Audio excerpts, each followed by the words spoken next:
आज हम एक नए विषय पर चर्चा करने के लिए आपके सम्मुख उपस्थित हुआ हूँ। वो विषय है किसानों का चल रहा आंदोलन, धरना प्रदर्शन, जो केंद्र सरकार के लिए गंभीर चुनौती बना हुआ है। आप सभी जानते हैं कि इस समय किसान दिल्ली के सभी बॉर्डरों पर इकट्ठे हो गए हैं, चारों बॉर्डरों पर इकट्ठे हुए हैं और काफ़ी समय से ये करीब 20-21 दिन से धरना चल रहा है। ठंड का कहर बढ़ा हुआ है। केंद्र सरकार ने किसानों से वार्ता के ऑफर भी खोल दिए हैं, कई मीटिंग भी हुई हैं, लेकिन कहीं पर भी बात बनती हुई नजर नहीं आ रही। तो इस सब का ज्योतिषीय आधार क्या है? मुझसे कई बार कहा लोगों ने कि धरना कब खत्म होगा। कई लोगों ने प्रश्न पूछा कि आप बताइए जी, मेदिनी के आधार पर देश की स्थिति क्या है, किसानों की और सरकार के बीच में तनातनी वो खत्म होगी या नहीं होगी, कब तक खत्म होगी। क्योंकि किसान लोग इस तरह से धरने पर अगर बैठे रहे तो दिल्ली में भुखमरी की स्थिति हो जाएगी। ट्रांसपोर्ट की समस्या की वजह से बाहर से जो आने वाला माल है वो नहीं आएगा। कोरोना काल से पहले ही देश जूझ रहा है। व्यापार में बड़े पैमाने पे गिरावट होगी, भुखमरी की स्थिति हो जाएगी। तो आपकी ज्योतिष क्या कहती है, ये धरना कब खत्म होगा, समस्या का हल कैसे होगा? केंद्र सरकार काफी प्रयास कर रही है, लेकिन किसान किसी बात को मानने को तैयार नहीं है। तो देखिए, ज्योतिषीय आधार की हम बात करें तो मित्रों, इस समय मंगल जो मीन राशि में गोचर कर रहे हैं, उसको मकर राशि में स्थित शनि देख रहा है। इसलिए इस आंदोलन का एक राजनीतिकरण हो गया है, छलवाकरण हो गया है। यानी इसमें कुछ ऐसे मलिक्ष लोग, ऐसे लोग आ गए हैं जो उस धरने को खत्म नहीं होने देंगे।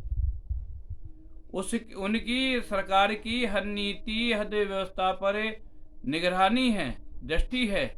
इसलिए सरकार कोई 4 कदम आगे बढ़ती है तो आंदोलनकारी 10 कदम आगे बढ़ जाते हैं।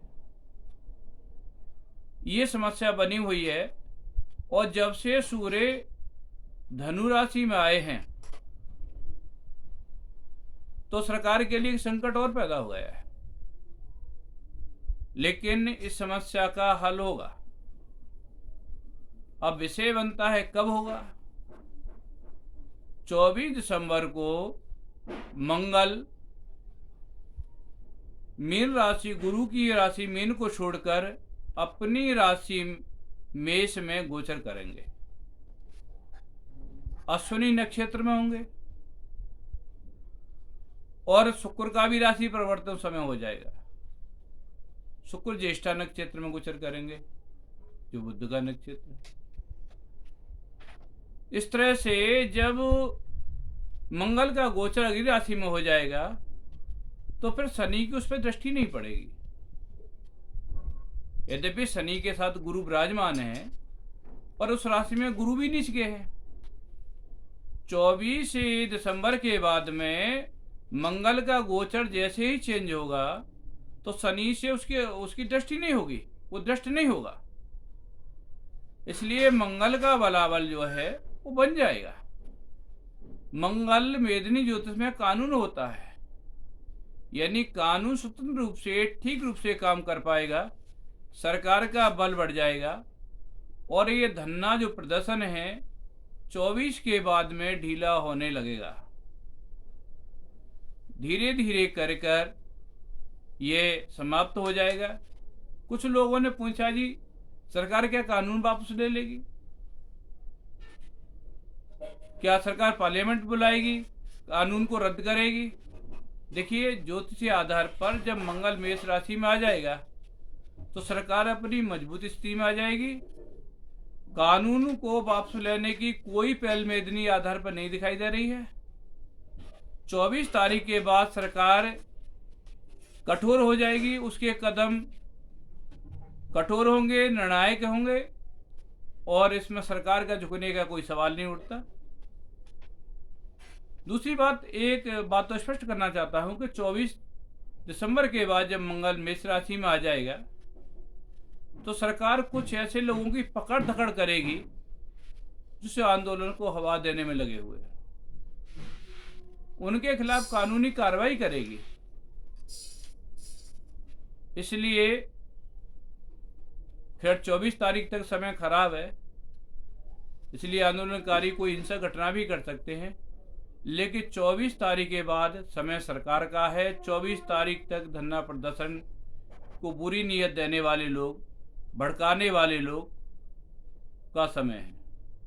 वैसे मेदनी आधार पर विचार किया जाए तो 24 तारीख तक देश के हर राज्य सरकार पर, हर प्रकार की व्यवस्था पर प्रश्न चिन्ह लगते रहेंगे। केंद्र सरकार के लिए संकट पैदा होते रहेंगे। जब तक शनि मंगल को देखेगा तब तक सरकार के लिए एक समस्या ही रहेगी। वो समय अब चल रहा है। तो मित्रों, कोई ऐसी घबराने वाली बात नहीं है, हर समस्या का अंत होता है। 24 दिसंबर के बाद धरना ढीला होने लगेगा, सरकार मजबूत हो जाएगी, किसानों की समस्या का हल होगा और देश के अंदर जो राजनीति भवंडर चल रहा है, जो बुरी मंशा वाले राजनेता इसे आंदोलन को, झगड़े को और भी तरह की गतिविधियां जो राज्यों में हैं, उन सब पर केंद्र सरकार का और राज्य सरकारों का नियंत्रण हो जाएंगे। यानी 24 दिसंबर के बाद ऐसा समय आएगा कि आतंकवाद हारेगा और कानून जीतेगा। आतंकवाद कमज़ोर पड़ेगा, सरकार जीतेगी, सरकार मजबूती के साथ आगे बढ़ेगी। नमस्कार मित्रों, अगर आप